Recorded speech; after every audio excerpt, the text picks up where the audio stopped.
अनंत करुणानिधि, वात्सल्य वारिधि, सिद्धांत पारगामी, धर्म के स्वरूप को स्पष्ट दर्शाने वाले वीतराग भगवान महावीर स्वामी को भावों से वंदन।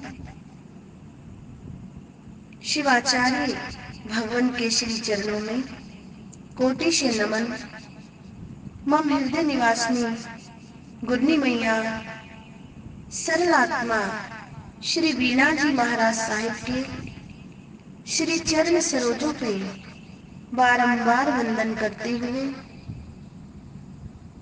अपने अपने धार्मिक स्थानों पर, आध्यात्मिक क्षेत्रों पर रह करके प्रवचन सुनने वाले मेरे धर्म प्रेमी बंधुओं, माताओं एवं भावी जीवों, प्रतिदिन प्रवचन की श्रृंखला आपके पास जा रही है। गुरु कृपा सेवा सोसाइटी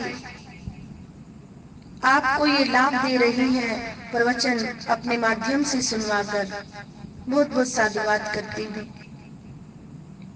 मन में आया कि आप सभी को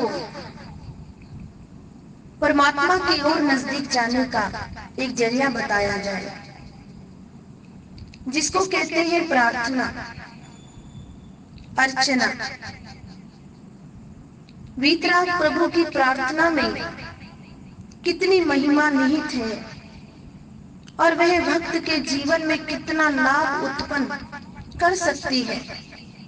इस विचार की जितनी गहराई में आप जाएंगे, उतनी ही नवीन वस्तु आपको प्राप्त होगी।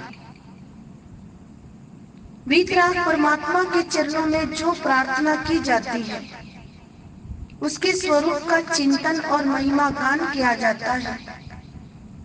वह अपने ही प्रकाश और अपनी ही ज्योति को प्रकट करने के लिए है। प्रार्थना एक मांग नहीं, प्रार्थना स्वयं की जागृति के लिए होता है। प्रार्थना ऐसा शब्द है जो हमें आत्मा से परमात्मा बनने की एक शिक्षा देता है। प्रतिदिन आपके समक्ष प्रार्थना के विषय में ही रखने का मंतव्य हुआ। जब आत्मा की ज्योति चमक उठती है और आंतरिक तिमिर दूर हो जाता है, तब बाहर की जितनी भी आदि, व्याधि और उपाधियां प्रतीत होती है और जीवन में उनके अनुभव की जो कटुता होती है, वे सब नष्ट हो जाती है। इससे प्रार्थना से वस्तुओं का स्वभाव निराला निराला है। एक कमल चंद्र विकासी होता है और दूसरा सूर्य विकासी। सूर्य विकासी कमल सूर्य से बहुत दूर होता है। कमल भूमि पर और सूर्य बहुत दूर आसमान पर, ऊपर ही ऊपर। फिर भी जब सूर्य की किरणें फैलती है और कमल की पंखुड़ियों को स्पर्श करती है, आपने बहुत बार देखा और अवश्य देखा होगा कि किस प्रकार से सूर्य विकासी कमल सूर्य को देख करके किरणें फैलती है और कमल की पंखुड़ियों को स्पर्श करती है, तत्काल कमल खिल उठता है। बागीचे में आपने उन फूलों को भी देखा होगा जो सूर्य के घूमने पर घूम जाते हैं। उन्हें लोग सूरजमुखी कहते हैं। सूर्य पूरब में हो तो उनका मुख पूरब में, और सूर्य यदि पश्चिम में है तो उनका मुख भी पश्चिम में हो जाता है। आप निरंतर देखते भी होंगे। प्रश्न है, ऐसा क्यों होता है? गौर करना कि ऐसा क्यों होता है। फूल में मानव की तरह बुद्धि नहीं है, उसमें स्पष्ट चेतना नहीं है, फिर भी उसे दिग्भ्रम नहीं होता है। वह इस प्रकार घूम जाता है जैसे किसी ने पकड़कर घुमा दिया हो। तो बुद्धि और विवेक से विकल्प फूल सूर्य की किरणों से इतनी प्रगाढ़ प्रीति रखता है, चाहे किरणें तीव्र हो या मंद, वर्षा काल हो या शीतकाल, उसकी इस प्रीति में अंतर नहीं पड़ता। आप शायद समझ रहे होंगे कि मैं क्या कह रही हूँ, कि उस फूल में इतनी पावर नहीं, लेकिन कितनी प्रीति है सूर्य के किरणों से। क्या हम में ऐसी प्रीति है? जब विवेक बुद्धि से विहीन फूल सूर्य की किरणों से इतनी प्रीति निभाता है या निभा सकता है, तब भक्त साधक को, जो चिंतन मनन की शक्ति से संपन्न है, विशिष्ट बुद्धि का धनी है, उसे परमात्मा के प्रति कितनी प्रीति निभानी चाहिए। हम कुछ देर के लिए प्रार्थना करते हैं, सामायिक भी आप कर लेते हैं, तप जप भी करते हैं, महामंत्र की माला भी गिनते हैं, पर प्रार्थना के माध्यम से परमात्मा स्वरूप की किरणें जब उसके मन को स्पर्श करती है, तब भक्त को परमात्मा की ओर उन्मुख नहीं होना चाहिए। सूर्य और सूरजमुखी का फूल सहजातीय नहीं है, मगर आत्मा और परमात्मा तो सहजातीय है। सहजातीय के प्रति स्वभावतः अधिक आकर्षण पाया जाता है। वर्षा काल में पानी को देखिए, उसे इधर उधर कहीं भी उड़े लो, कहीं भी बहाओ, वे विश्राम वहीं लेगा जहां उसका पानी ठहरना होगा। वे सजातीय में मिलकर अपने आप को आत्मसात कर देगा। अगर ऐसा ना कर पाया तो भाप बनकर ऊपर उड़ जाएगा अथवा बादल के रूप में अपने को बदल लेगा। वे अपने समान स्वभाव वाले को अर्थात सजातीय को ही खोजता रहता है। आत्मा का सजातीय द्रव्य परमात्मा है। अतएव जब विचारशील मानव संसार के सुरमय पदार्थों में और सुंदर एवं मूल्यवान वैभव में शांति खोजते खोजते निराश हो जाता है, तब उनसे विमुख होकर नितरते पानी की तरह परमात्मा स्वभाव में लीन होता है। वहीं उसे शांति और विश्रांति मिलती है। जब फूल में सूर्य की किरणें पाकर विकसित होने का जातीय स्वभाव है, तो जो साधारण आत्मा है, वह परमात्मा के स्वरूप का चिंतन और ध्यान तथा उनकी महिमा का कीर्तन करता हुआ विकसित हो, ये स्वाभाविक ही है। विकसित होने का अर्थ है हर्षित होना, और विकसित होना अर्थात मुकुलित होना है। फूल की पंखुड़ियों का सिमट जाना उसका मुकुलित होना है, और मनुष्य का मुरझा जाना मनुष्य का मुकुलित होना है। आत्मा अपूर्ण और परमात्मा पूर्ण है। आप जानते हैं, अपूर्ण का अर्थ होता है अधूरा, पूर्ण का अर्थ होता है संपूर्ण, जो पूरा है। जहाँ अपूर्णता है वहाँ प्यास है, ख्वाहिश है, प्रार्थना है। अपूर्ण को जहाँ पूर्णता दिखती है वहीं वह जाता है और अपनी अपूर्णता को दूर करने का प्रयास करता है। वे सोचता है मेरी अपूर्णता दूर हो, प्यास मिटे, मुझ में पूर्णता आ जाए। एक सेठ दिन रात धन कमाने में लगा रहता था। उसकी सेठानी सदा धर्म साधना में लीन रहती थी। वे प्रतिदिन सेठ को प्रेरणा करती थी कि आप धर्म साधना करें। ये वार्ता है, छोटा सा एक दृष्टांत है जो आपको सही समाधान मिलने में सहयोग करेगा। कि दिन रात सेठ जी धन कमाने में लगा हुआ है, लगा रहता है। उसकी सेठानी सदा धर्म साधना में लीन रहती थी। वे प्रतिदिन सेठ को प्रेरणा करती थी कि आप धर्म साधना करें, आप धर्म साधना करें। पर सेठ आज करेंगे, कल करेंगे, इस प्रकार कहकर उसकी बात को टाल देता।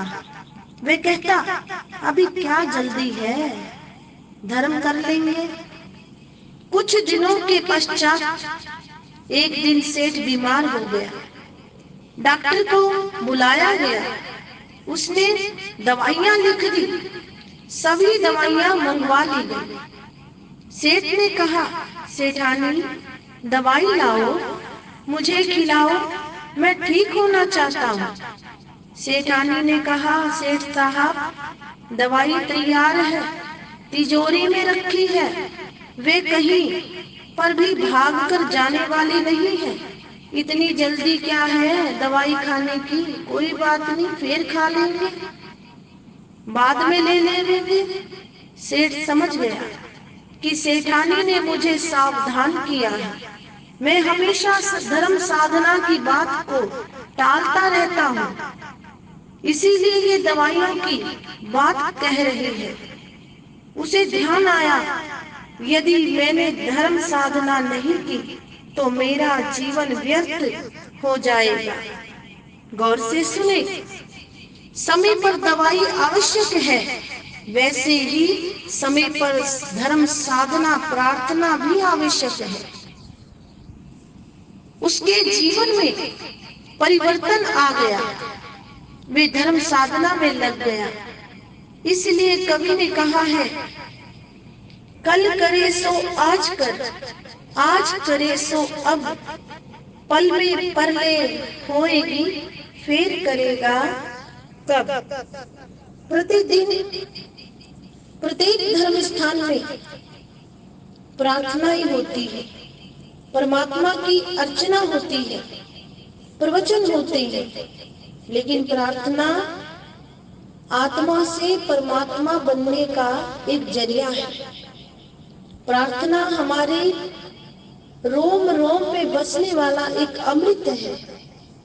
प्रार्थना हमारे प्राणों का वो धार है जिससे हम एक धर्म रूपी नौका बना करके प्रत्येक अपनी बुराइयों से पीछे हट जाते हैं। प्रार्थना हमारी आत्मा को निखारने का वो जल है, वो अमृत है, वो पानी है जिससे हम पापों से पीछे हट सकते हैं। प्रार्थना हमारे अंदर की नकारात्मक विचारों को स्वाहा करके हमें कल्याण के मार्ग को प्रदान करता है। और आपकी प्रार्थना ऐसी होनी चाहिए कि एक बार दृढ़ता से परमात्मा की प्रार्थना में बैठे तो मेरे साथ अवश्य गाएं, मैंने तेरे दर से नहीं खाली जाना, मैंने तेरे दर से नहीं खाली जाना। कहे लोग पागल या कह दे दीवाना, कहे लोग पागल